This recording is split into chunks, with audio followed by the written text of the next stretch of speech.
সকালটা আমার শুরু হয় কিচেন থেকেই। দিদা এখানে ঘর পরিষ্কার করছেন, আর দুটো রুমই, রান্নাঘর সাথে ইয়েটা দুটোই পরিষ্কার করিয়ে নিলাম। আর সকাল সকাল গরম গরম পরোটার সাথে চা দিয়ে দিলাম।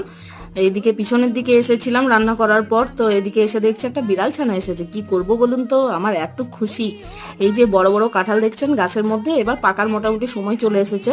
তো সামনে আসছে জামাই ষষ্ঠী, তো আগে থেকে তো পেরে রাখতে হবে, কারণ গাছে পাকতে এখনো টাইম আছে আমাদের, যেহেতু অনেকটা লেটে পাকে।